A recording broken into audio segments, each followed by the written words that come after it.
Hello and welcome to the third session of the 13th iteration of the Massive Open Online course for the University of Nicosia's master's degree in digital currencies. I'm your teacher, Andreas Antonopoulos, and I will be answering questions over the next hour for our session about wallets. This is a great topic, and there are a lot of great questions that come up that have to do with how you manage wallets in the Bitcoin space, but a lot of these things apply very broadly across the entire crypto space. You probably have heard one of the most famous slogans I've ever come up with, which somehow got very successful, but just in case you haven't heard it, I have it printed on mug. So, not your keys, not your coins. This is the essence of wallets in the entire blockchain industry. Control of funds and ultimately the ability to exert your ownership of funds is determined by control of keys. And the most common misconception in our space is that wallets hold Bitcoin. They do not. Wallets hold keys. And so the Bitcoin or other crypto is actually sitting on the blockchain, which is distributed everywhere. What's in your wallet is the keys that control the funds. So maybe wallets isn't a very good name for these software applications or even hardware devices. Maybe we should really call them keychains, but they serve more than just that purpose. So with that in mind, let's dive right into the questions and get started.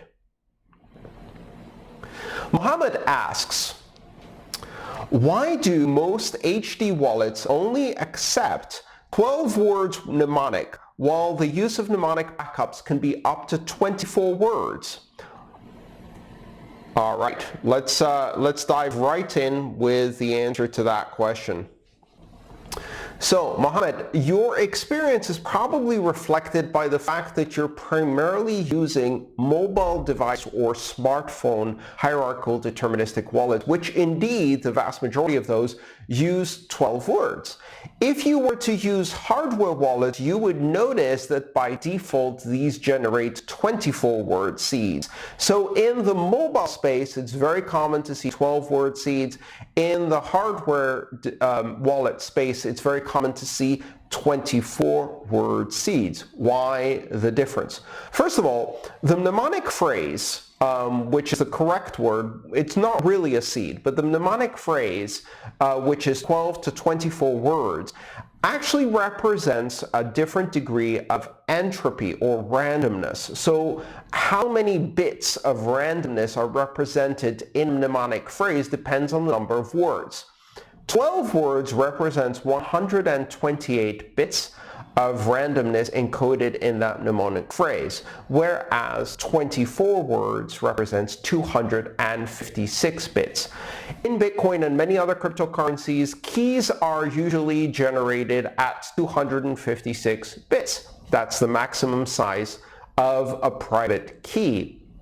However, you can generate those from a smaller amount of entropy, such as 128 bits, and expand that to 256. That means the security is not as high because brute forcing 128 bits is somewhat easier than brute forcing 256 bits. It's not just half as difficult to brute force 256 bits. It's actually 10 to 35 times as difficult to brute force 256 bits than it is to brute force 128, but 128 bits of security is a very, very high level of security and is considered infeasible to brute force with modern computers. So why the difference? The basic difference is this. Mobile device wallets are by definition hot wallets because they're software wallets that store the keys in memory on an internet connected device. You should never put too much money in a hot wallet. So the 12-word mnemonic phrase represents the amount of security necessary to protect the amount of funds that a reasonable person would put on a mobile device in a hot wallet. If you are instead using a hardware wallet, you're using that as cold storage, and you may put a very much larger amount of funds on a cold storage device. And that difference is represented in the mnemonic phrase. So why use a 24-word mnemonic and the full 256 bits of entropy to protect what is a software wallet that has other risks?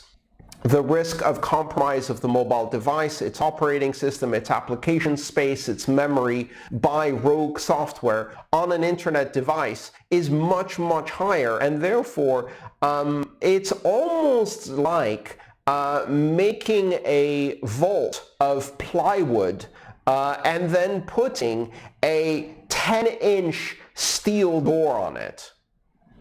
What's the point? You can just cut through the wall that's made of plywood. Why would you attack the 10-inch steel door?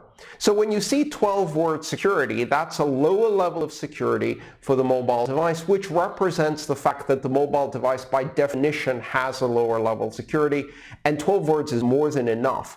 The mnemonic, therefore, is not the weakest part of that security system. In a hardware wallet where you have much stronger security all around, you can therefore really consider the mnemonic as something that needs to be stronger.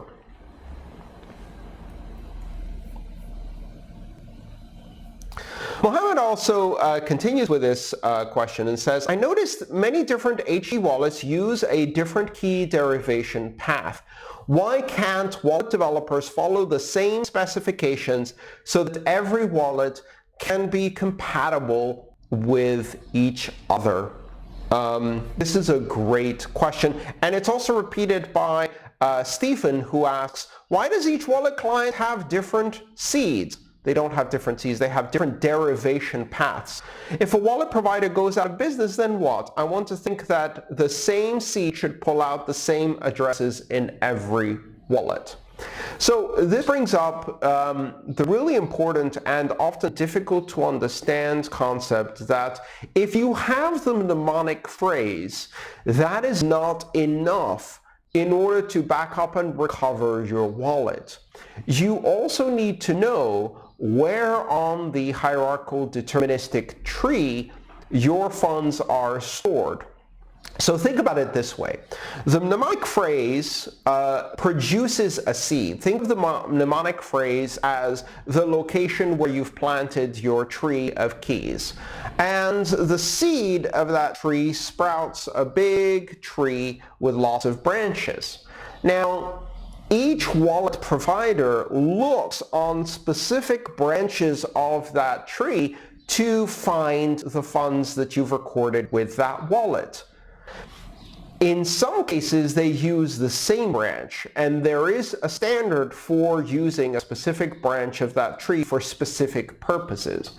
So in other cases, however, they use different branches for different wallets. And what that means is you may load a mnemonic phrase that produces the same seed and then load it in a wallet that looks on a branch of the tree where there are no funds hanging from that branch. So the keys on that branch haven't been used. Your money is still in that tree. It's just on a different branch, and because the wallet you've imported it into is not looking at that particular branch, it can't see the money. Your money's still there. It's still produced from the same mnemonic phrase, and the problem is you're looking on the wrong branch. That branch is called the derivation path. You may see it written down as M/44 prime, a little mark, /0'/0. That's an example of a standard-based BIP44 derivation path. So that particular path is defined under BIP44 to have a specific standard for multi-account, multi-currency wallets. So multi-account, single-user, multi-currency wallet allows you to have one branch for currency, which tells you which currency is stored in that branch, and then branches under that for each account that you might have, and then branches under that for the specific keys that you're looking for.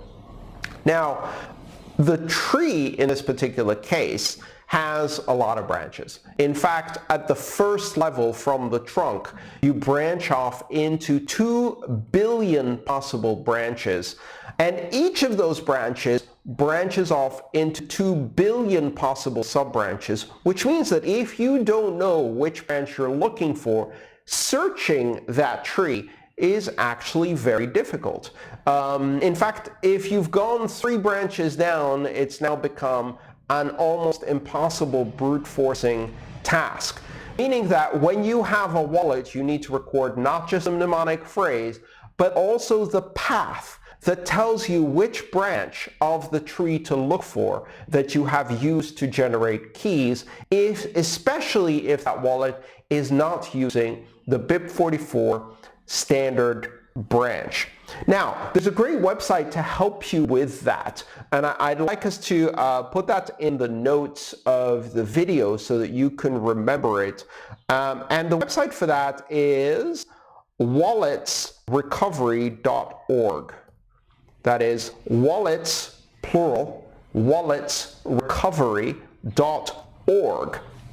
Now, this is a website that simply has a list of the most commonly known and used wallets, both software and hardware wallets out there. And for each of the wallets, it tells us which derivation paths they have used. And to go back to the question that was just asked, you know, the problem is a bit worse than you might imagine. Not only do different wallets use different derivation paths, sometimes the same wallet by the same software manufacturer or software builder uses different derivation paths in different versions of the wallet as they change their mind and change the derivation path, which causes enormous confusion for users. A lot of wallets use the same derivation path, BIP44 path, but again, that's probably only about 50% of them that use that.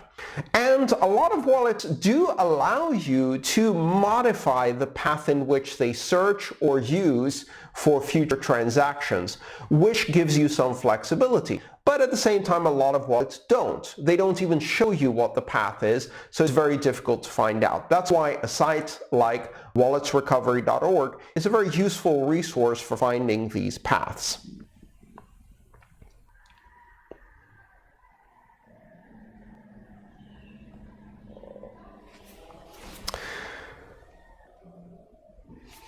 All right.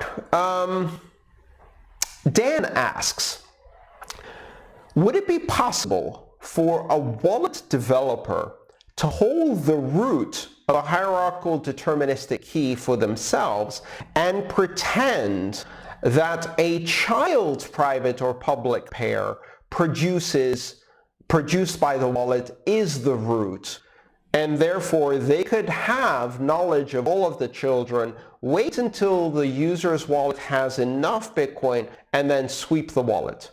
How can I tell if the root is really the root? All right, so this is a possibility, and in fact, this is something that can be done with any wallet. They don't even need to compromise the root. First of all, the direct attack against the hierarchical deterministic wallet is quite easy to pull off. But in fact, hierarchical deterministic wallet keys, which are called extended private and extended public keys, or xpriv and xpub, contain within them an indication of which part of the tree they are. Of course, that can be forged and it could be a lie, but they do contain an indication. So for recovery and backup purposes, if you're trying to figure out what this xpub or xpriv is, you can actually decode the xpub notation and find out that it is the 45th child at the third level of the public key, in which case you can actually know something about how that was derived, although it doesn't tell you the full derivation path. It only tells you the current position in the hierarchy. So a bit of a challenging situation there. Most wallet developers wouldn't really attack the system this way, because quite easily what they can do is produce a mnemonic and a seed that is predictable without having to mess with the hierarchical deterministic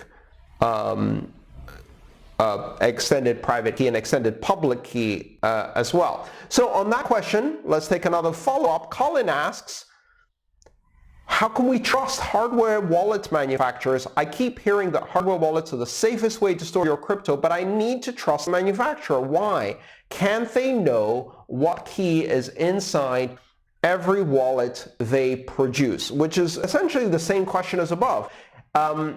Okay, so first of all, when you receive a hardware wallet or even a software wallet, it doesn't have a key in it. It shouldn't have a key in it. You should use it to generate a key, and what it should be doing is it should be generating a key from a random number generator that is secure. So hardware wallets have physical random number generators on them that use various elements of physics, for example, noise, thermal noise in circuits, things like that, to generate true random numbers that can be used to produce the mnemonic phrase, and then the seed, and then the hierarchical deterministic wallet. So when you get a hardware wallet, it will be blank. When you first initialize it and generate a new seed, it will produce true randomness from a physical process like thermal noise, and from that it will give you a mnemonic phrase of 12 to 24, usually 24 words. How do you know it's random? You don't. Now, many of these hardware wallets are open source, and their hardware has been studied extensively by a lot of security researchers. So you're not trusting just hardware vendor. You're not even trusting the software itself. You're trusting that a lot of security review that has gone into these devices is good. But then again, we always have to look at security as a relative comparison. How can I trust the hardware wallet manufacturer? You can't. The question though, however, is not can you trust 100% or 0% the hardware wallet manufacturer?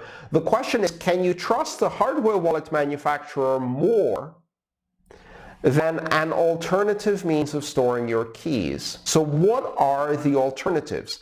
And you'll hear a lot of people offering a lot of alternatives that simply shift that risk somewhere else, and in many cases shift it somewhere where you have even less ability to trust.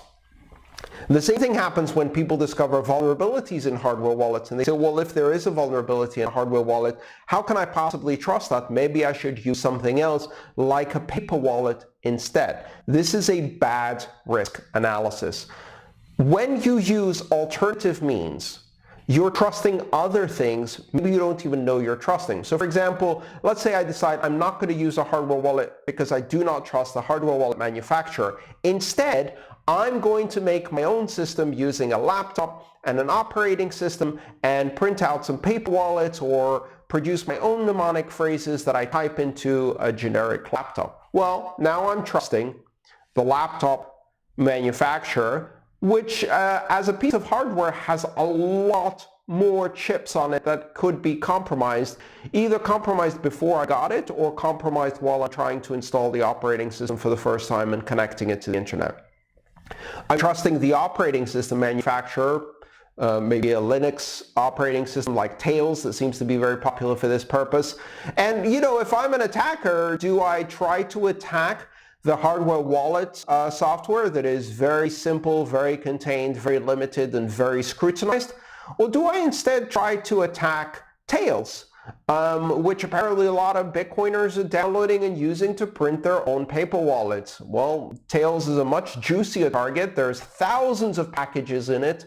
where you could hide something that messes with either the random number generator or intercepts keys and smuggles them out. Doesn't even need an internet connection. You could just compromise the randomness as discussed here. So the question isn't, do I trust the hardware manufacturer of the very limited purpose hardware, very limited purpose software that runs on a hardware wallet?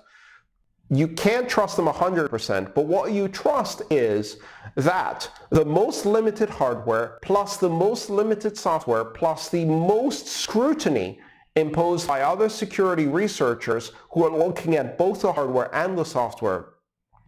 If you source that device carefully through the correct channels by buying it directly from the manufacturer, not secondhand from some weird place, your chances of having a successful security model based on that are much, much higher than if you try any of the other methods that people often suggest, such as downloading a generic operating system with thousands of packages that do all kinds of things you don't need, using a generic laptop with thousands of chips on it that do all kinds of things you don't actually need, and that can leak information on multiple channels.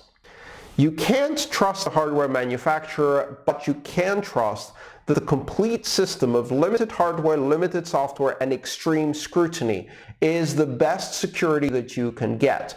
And if you want to go one step further, you can also generate the seed yourself through techniques like rolling dice or using a very well shuffled deck of playing cards and converting that into a 256-bit number. However, be careful. If you go through all of that process only then to type the seed into a laptop in order to load it onto your hardware wallet, you have already failed, because again, now you're trusting a laptop and operating system that might have keyloggers on it rather than the hardware wallet. If you can produce a seed independently and then enter it into the hardware wallet while connected to a power source and no computer whatsoever, that may be an even better way of doing it, but you really have to know what you're doing with random number generation, which is not easy. Bottom line, for the vast majority of the people out there who are storing anything less than several $1 million worth on hardware wallets in any form of crypto, buying a hardware wallet directly from the manufacturer, getting that hardware wallet, operating it correctly, generating new keys, storing those keys in the form of a mnemonic phrase of 24 words in 2 different locations without trying anything fancy, without trying any special tricks, writing it down on paper or etching it into steel or using a steel storage device so you can prevent it being damaged from flood or fire. Storing it in 2 locations is the absolute best security plan you have, and it's very important that you do not try to improvise. These systems are very carefully balanced to provide the best level of security, balanced against the best chance of recovering if you have an accident from your backup. If you try to change things, you may end up with too much security and then lose your keys due to an accident, which happens way too often, and is, most people face the risk of accident, memory loss, hardware problem, etc., much more than someone physically breaking into their house, taking their possession of their hardware wallet, using a very, very cutting-edge side-channel hardware attack on that physical device and stealing their money. Most people lose it because their house flooded, or they had a fire, or their housekeeper threw away their seed thinking it was garbage, which is a specific story I've heard, in fact, or because they forgot, or because they tried to change something and then lost something.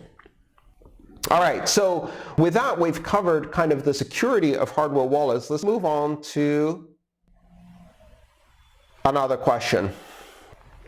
Ralph asks, why use a new address for each transaction? Why is it recommended to use a new address for each transaction and not use the same for all transactions similar to the IBAN of your bank account. Ralph, it's really simple. The primary reason for using a new address for every transaction is privacy. Keep in mind that unlike a bank account where the only access to the information in that bank account is the bank network, the bank data center processing, every intelligence agency in the world, and your government, as well as several advertising and credit reporting agencies. On a blockchain, it's completely public, which means that it's an even wider circle than that. If you use the same address, everybody who knows that that address belongs to you, perhaps someone who has paid you on that address, or has been paid from that address when you buy something, will be able to go and see every other address that has sent or received a payment to that, how much money has flowed through that address, and that's all available to see with very little in terms of analytics and statistics. And every time you connect that address to your real life identity by buying something and having it shipped to your house in your name, for example, or having someone pay you who knows who you are, every time you link it to your identity, that will leak. As a result, it will be very clear after a while that that address belongs to you, and all of the transactions in and out can be associated with you. Now, addresses can be associated with identities, but the more you use new addresses with every transaction and practice these basic privacy techniques, the harder it is for a casual observer to simply look at the address and gain all of that information. Instead, they have to do some fairly sophisticated analytics using a variety of tools, and yes, that is still a privacy leak, but it requires a more determined approach, and even that is not good enough, and I'm a strong proponent of using even higher privacy.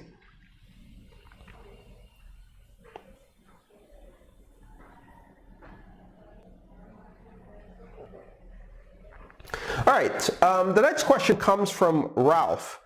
Can you elaborate more on the issue of change in a transaction when you use a paper wallet? It's a really important topic. Let's make this very clear, and it's not so clear in the notes of the course, so I want you to pay attention here because it should be very clear by now. Paper wallets are obsolete.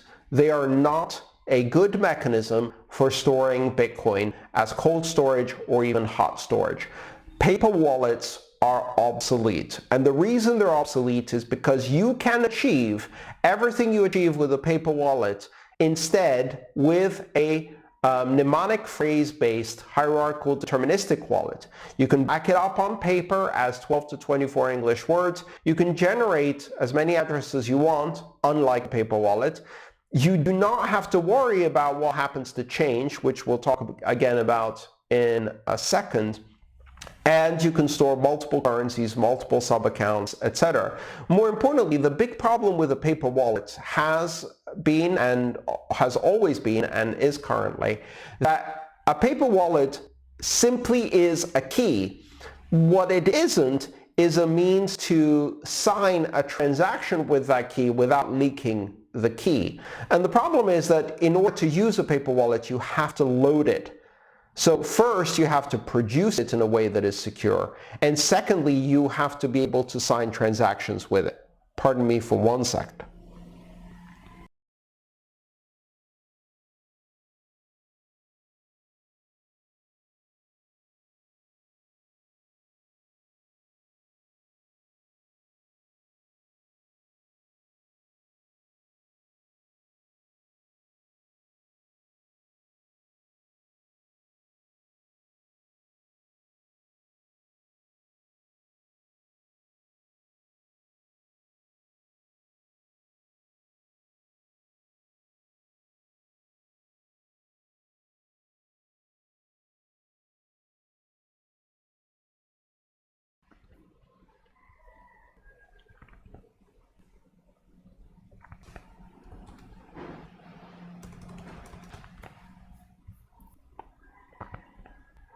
All right, sorry about that brief interruption. I had to cough and I didn't want you to see or hear that.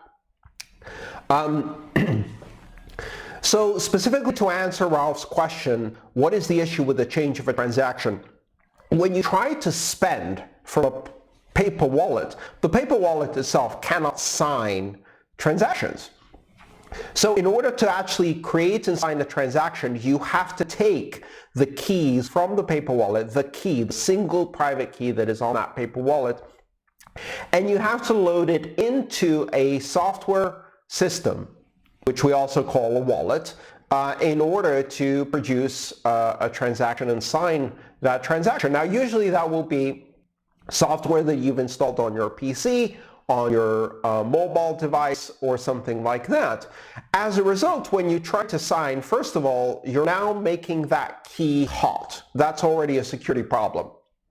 But then, if you produce a transaction with that wallet, the vast majority of wallets where you have imported a private key from a paper wallet will need to produce change, and they will not send the change back to the address that's on the paper wallet. And that's because most software-based wallets that are signing transactions, when you import a private key, they add that private key to all of the other keys that they're managing, and they have a series of addresses and change addresses that they use so as not to reuse addresses, because that's a bad privacy issue. So even though you imported the private key from the paper wallet, the software that you imported it into will have its own change address and will send the change to that, not back to the address of your paper wallet. Now, if you didn't know that your software is generating other addresses, perhaps from a seed or some other process, and you don't back it up and then you just delete that information from your computer, well, you've just lost the change, all of it. It's completely gone. You think it's on the paper wallet, but it's not, because in Bitcoin you can't just spend a bit from an input. You have to spend all of it and produce change, and none of the software you're likely to use is going to send the change back to the paper wallet. So the correct way of using this is to sweep all of the money off the paper wallet, spend some of it, and then send the rest back to a new paper wallet. And because that is almost impossible for a newbie to do successfully without making a mistake, paper wallets are not a good solution. Among many other reasons why paper wallets are not a good solution is that paper wallets require software to execute, and that software reduces your security. They require hardware to execute, both when creating and when sending, and that hardware reduces your security. A paper wallet is basically a DIY method for building your own hardware wallet. The paper wallet is the equivalent of the mnemonic phrase. The laptop operating system, wallet software, and printer you use in order to produce that paper wallet are the equivalent of a DIY hardware wallet with much less security and expertise than is needed to make a hardware wallet. And when you try to execute transactions, again, the laptop operating system and everything else, you're trying to recreate a hardware wallet DIY from parts, and you will fail. Unless you happen to be one of the people who designs hardware wallets, in which case you might succeed, but it would be easier to just use a hardware wallet. Do not try to recreate your own hardware and software. Use a hardware wallet. Paper wallets are obsolete. But you say, what if I use a paper wallet? Don't use a paper wallet. Paper wallets are obsolete. But you say, what if I have a laptop that I could reuse and I can download Tails from the internet and then harden it and blah, blah, blah? Don't use a paper wallet. Paper wallets are obsolete and you cannot make them secure because the vast majority of users do not have the security expertise. But you say, what if I read the Glacier protocol and it tells me to use a paper wallet? Stop reading, put that down, use a hardware wallet.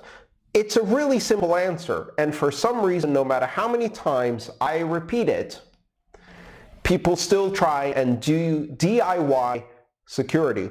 And I get emails and requests every single month from someone who says, I lost my money. How did you lose your money? Well, I tried to do, and they didn't use a hardware wallet, or they used a hardware wallet and they didn't back it up the way it is recommended, or they tried to do something smart with USB drives and encryption and cutting the seed in half and storing it in 3 different locations, and they lose their money again and again and again every month. All right, hardware wallet, I think we've made that point.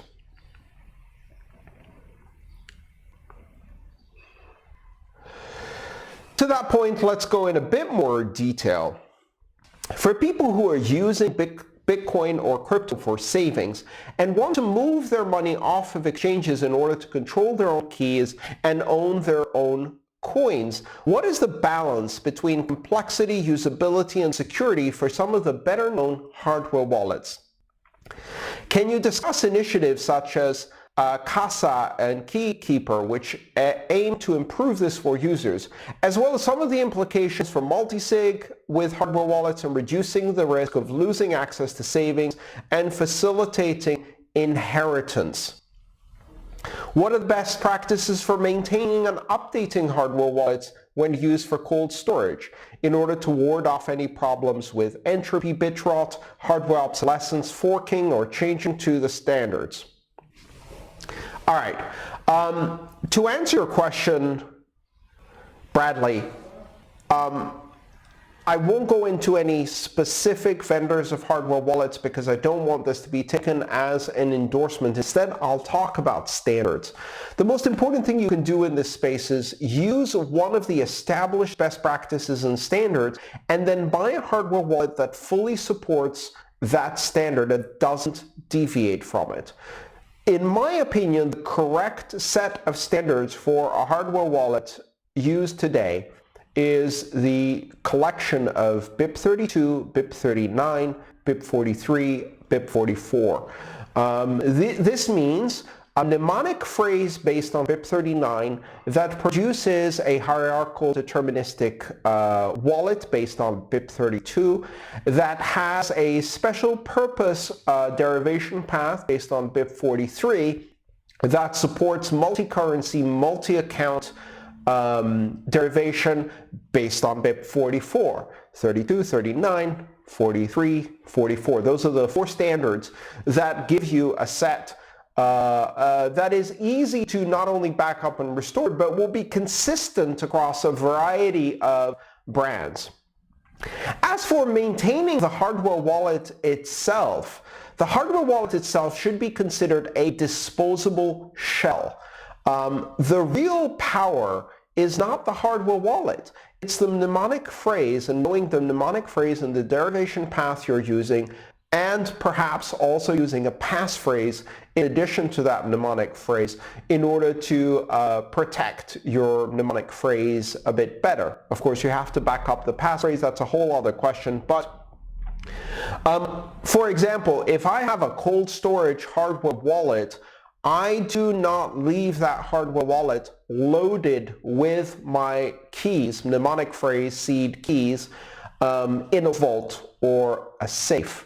In fact, I usually don't even leave a hardware wallet in a vault or a safe, although you can if you want to, because physical access to the hardware wallet is a risk. What I might do is have a sealed hardware wallet, so one essentially brand new from the manufacturer, still wrapped and sealed in a safe with no keys on it.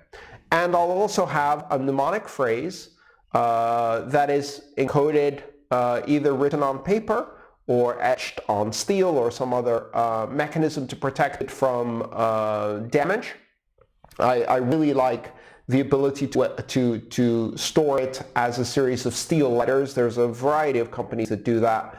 And then the only thing that is stored is the actual mnemonic phrase, because no matter which hardware wallet I pick from that manufacturer where they use the same derivation path, or if I'm using another hardware wallet from another manufacturer, but I'm using software that allows me to specify the derivation path, which I often use, software such as the Electrum desktop wallet, but you can also do that with a variety of mobile wallets.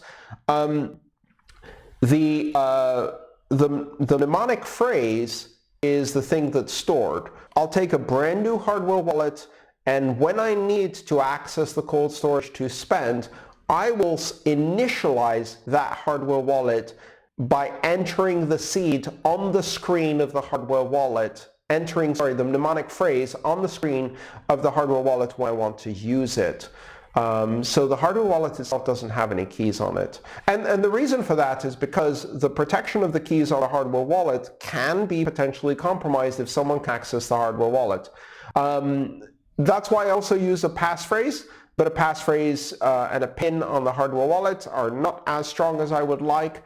So really the important thing is maintain security over the mnemonic phrase. And you don't need to worry about which hardware wallet you restore it to or something like that. Take a blank brand new hardware wallet, update its firmware to the latest firmware, and then restore the seed directly onto the device. Restore the mnemonic phrase directly onto the hardware wallet device without typing it if you can into a computer. A lot of hardware wallets allow you to type it either using the buttons or on screen directly into the hardware wallet device, which is much more secure. And if you do that, you've got a much better chance of using security. Now, to your other questions, using multisig or complex schemes in order to do inheritance, etc., etc. This is not a recommended practice. Even if you can do it with the wallets, introducing the complexity of using multisig with multiple key holders, trying to teach your non-technical relatives or successors or lawyers or accountants how to preserve, store key material and be able to restore it in the future is almost impossible. In fact, it's much better to leave instructions so that people can find where your mnemonic phrase was stored after you die or you're incapacitated, so that they can recover basically a single signer wallet. In order to do that, you first have to tell them that you have crypto, and then you have to give them some indication as to where they might find the key material, what devices not to throw away, etc., etc. There are some great resources about that on the empoweredlaw.com website that specializes in inheritance planning, as well as in the book Crypto Asset Inheritance Planning for Owners, in which I was a technical advisor. That book is by Pamela Morgan Esquire. So if you want to read specifically about inheritance planning, that's kind of the definitive book on the subject. And don't try to do your own thing. Again, this is one of these areas where the more complex you make it, the more chance of loss. All right. Tracing. Jean asks, or I don't know if this is Jean or Jean, so either way, what is the information we can retrieve from a wallet address? This is a really good question.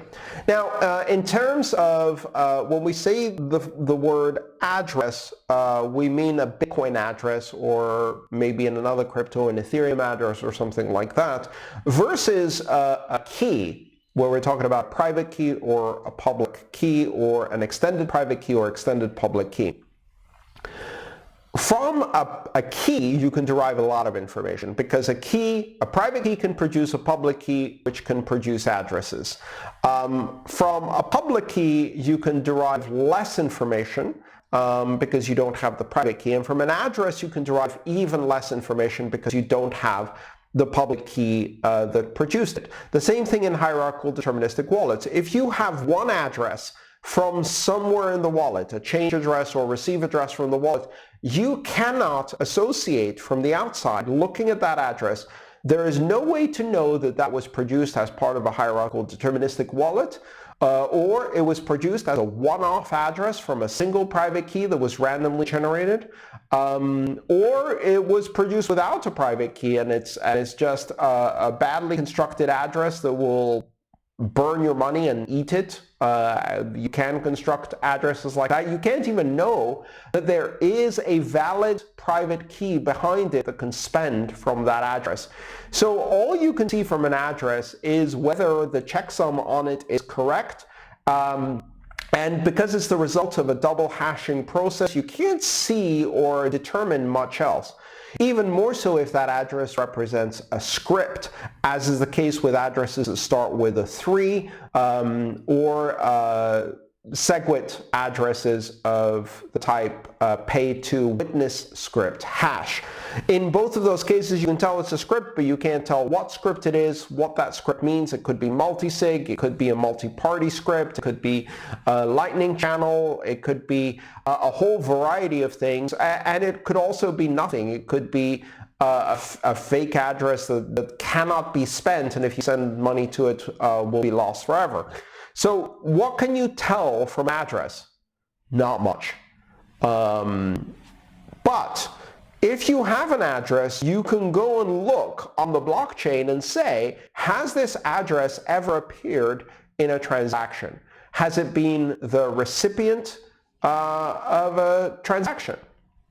If it has received crypto, then the blockchain knows about it. Maybe if it has sent that crypto somewhere, you can see more. For example, if I have an address and I look on the blockchain and I see that it's received Bitcoin, then I know that somebody has tried to send Bitcoin to it, but I don't know anything else about the address. But if that same address has sent Bitcoin, has signed a transaction, basically if that address has been referenced in the input of a transaction, then in that input there will be additional information. If that Bitcoin address, for example, is a pay to public key hash, or a Bitcoin address that starts with number 1, the classic Bitcoin address that starts with a 1, that should represent a public key, should represent the double hash of a public key. If you spend from a 1 address, your public key, as well as a digital signature, will appear in the input of the transaction. If that appears in a valid transaction, what that means is someone has the private key, because that's the only way they could have produced the signature, and that signature has matched the public key. You can see the public key, you can see the signature, you know there's a private key behind it. With a 3 address, if a 3 address spends, then what you'll see in it, because this is a pay to script hash address, is you're going to see the script hash, but you're also going to see the script. That script may be a multi-sig script. It may be a lightning channel script. It may be a witness script. It could be a whole variety of different scripts. There's infinite combinations of scripts that you can build in Bitcoin. Now, that script will tell you a bit more about that address and how it's being used. Same for SegWit addresses. You can tell once it's been spent, there'll be a little bit more information. By the way, that's one of the things that is being addressed in some of the new developments in Bitcoin under the title Schnorr, Taproot, and TapScript. These are 3 major changes being proposed together that are expected to be implemented in 2020 in Bitcoin. And with Schnorr, Taproot, and TapScript, even less information will be known even after an address has been spent. Because what Taproot does is it makes many different types of spend look like a simple public key and signature spend, and it hides the fact that it might be a lightning channel or it might be a multi-sig. So after the implementation of Schnorr and Taproot, it will be even harder to determine anything from an address, even after you track that address and look how it's spent, because it hides as a simple public key spend.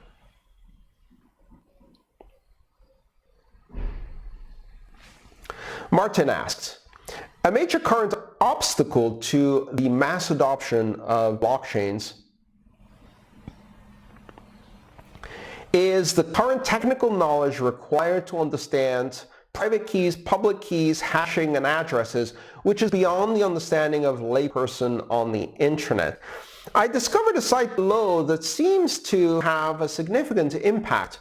And the site here, I won't mention the site because it doesn't really matter which particular site it is, but the basic idea is to use internet names, domain names, or email addresses, or identities on the internet to make crypto payments instead of Bitcoin addresses, so that you can basically say, pay Bob.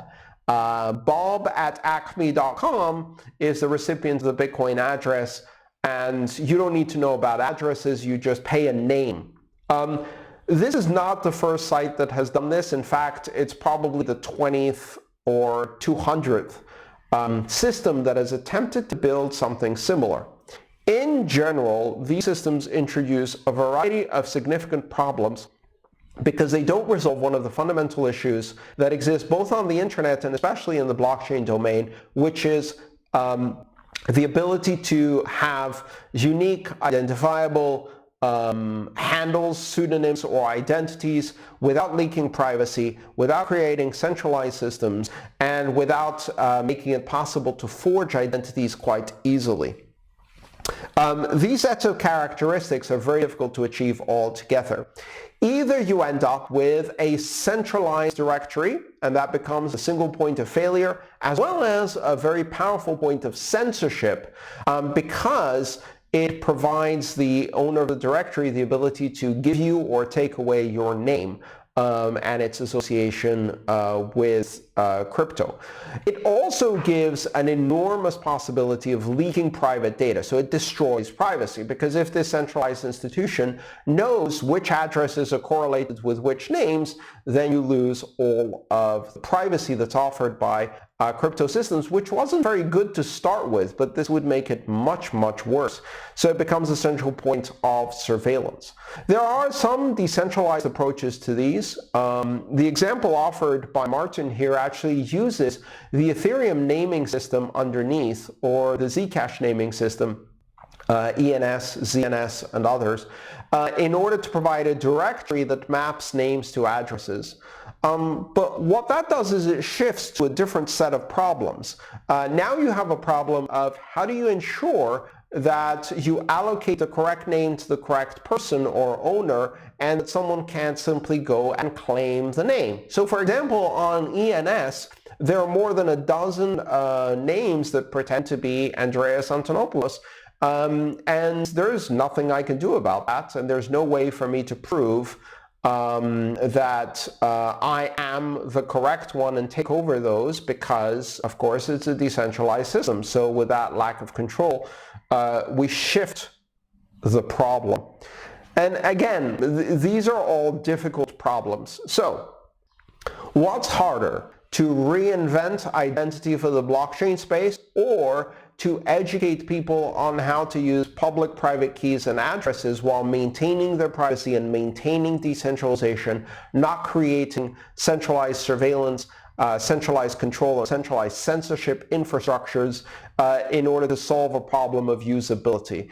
And I think it's easier to train people to understand how to do basic key management and to build better devices that make it easier for them to do that, such as hardware wallets and software user interfaces that make it much easier for the average person to do that. And if the average person doesn't need privacy, doesn't need censorship resistance, doesn't need decentralization, but needs extreme ease of use, well, then they can use PayPal, because that's what PayPal is. There's no reason to use crypto. The whole point of crypto is decentralization, censorship resistance, privacy, surveillance resistance, borderless operation, neutrality, etc., etc. If you want to sacrifice all of those things for usability, just use PayPal, or coming soon to you, probably Libra, because they're going to offer convenience at the expense of empowerment, sovereignty, surveillance, and privacy.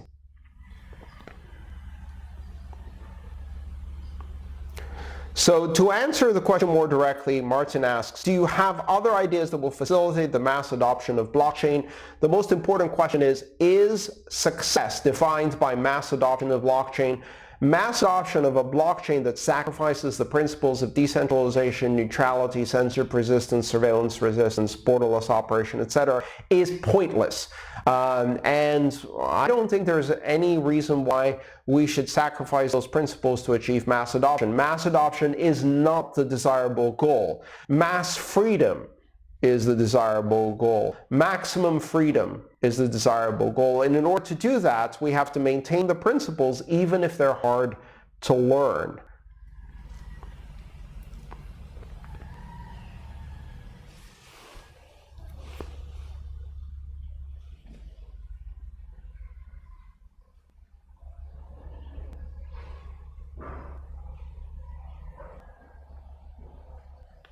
All right, let's go to a couple more questions about wallets if we can get them very quickly. John asks, I have an Electrum wallet on my PC with a small amount of Bitcoin in it. And he uses "in it" in quotes because John has already picked up on the very important point that wallets do not contain Bitcoin, they contain keys. I'd like to have the same Bitcoin available in a similar wallet on my phone so that I can use either the PC or the phone to send and receive those transactions. Is this feasible? If so, then I assume there would be a requirement to sync the two wallets. I imagine syncing wallets carries a significant risk unless it can be done manually or offline. So, the objective, be able to use your funds on any one or two or more devices. How can you do that? John, that is a fantastic question because it really shows the difference between the wallet holding Bitcoin and the wallet holding keys. So think about it this way. If you have a set of keys that can open the door to your house, and for whatever reason, let's say you're using different keys every day, but your door accepts all of the keys that are part of a sequence. So you can have 365 keys to open your door and use a different one every day. And you have to remember which key you have to use every day, right? But there's also a public record of which keys have been used because that's how the door is constructed. Could you create a second keychain that has a copy of those 365 keys that would allow your friend Jimmy to also open the door to your house? And what would you need to sync between your keychain and Jimmy's keychain in order for you both to be able to access the apartment using the appropriate keys? Turns out you don't have to sync anything because you have the public blockchain, the register of address use that allows you both of the wallets, both of the keychains, to know what has been used and what hasn't been used from a sequence of keys. So, more practically, if you take a mnemonic phrase following the BIP39 standard, which Electrum supports, for example, and the derivation path that you plug into Electrum that matches the derivation path that a mobile wallet will use. And you either have to select a mobile wallet where you can set the derivation path as well, or you take a mobile wallet that you want to use, find out what derivation path it uses, and then use the same derivation path in Electrum because Electrum has the ability to set the derivation path manually, so it's a bit more flexible. Once you have the same mnemonic phrase and the same derivation path, and if you have a passphrase, also the same passphrase, loaded both on Electrum and on your mobile wallet, when you start the two wallets, they will sync with the blockchain.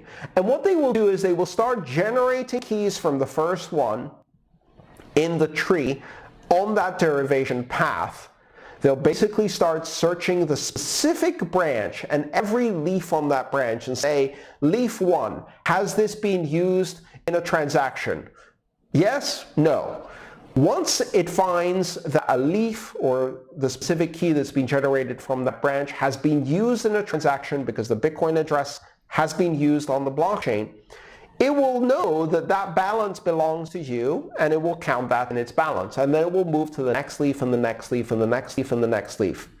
How does the wallet know when it's found all of the leaves on the branch that have been used by you through previous interactions with your wallet? Well, this is an interesting question. The way the wallet knows is based on a parameter called the gap limit. In most consumer-based wallets, that gap limit by standard is set to 20. So what the wallet is doing is looking through leaves and it looks until it finds a leaf that hasn't been used, basically an address that is empty, that doesn't appear on the blockchain. So maybe it goes through 30 keys and finds 30 keys have been used at some point. Some of them have still balance in them, some of them don't, but they were used in the past, so it knows that you've gone through those addresses. And then it finds one that has never been used, and a second one that has never been used, and a third one that has never been used, and a fourth one that has never been used. Once it's seen 20 addresses in a row that has never been used, the wallet will assume it's done.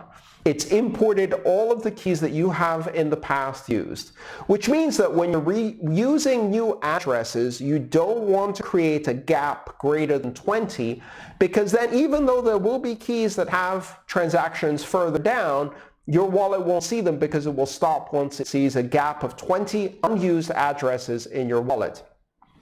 If both the wallets, Electrum and your mobile wallet, are using the same mnemonic phrase, the same derivation path, and the same gap limit, they will all see the exact same number of addresses that you've used, and they will see that there are transactions in them, and they will counterbalance, and you will see the same balance across both. Now, if you generate a new receive address on one wallet, and you generate a new receive address on the other wallet, it should be the same address. It will simply use the next available address in the gap.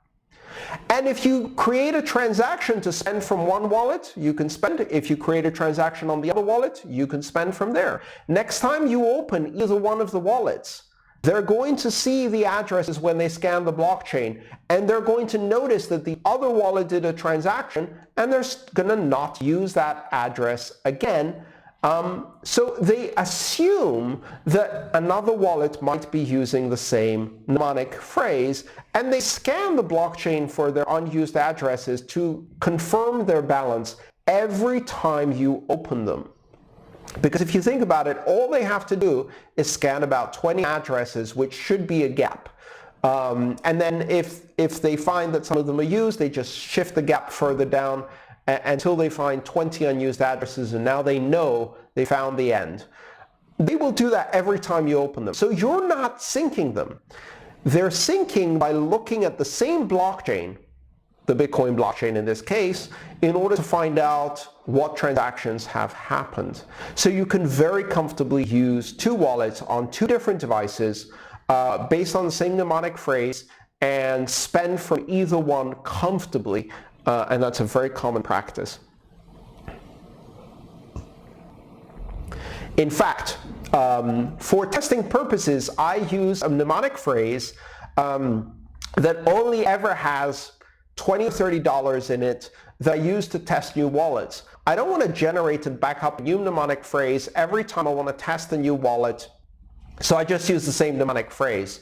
And I just configure the derivation path to be the same.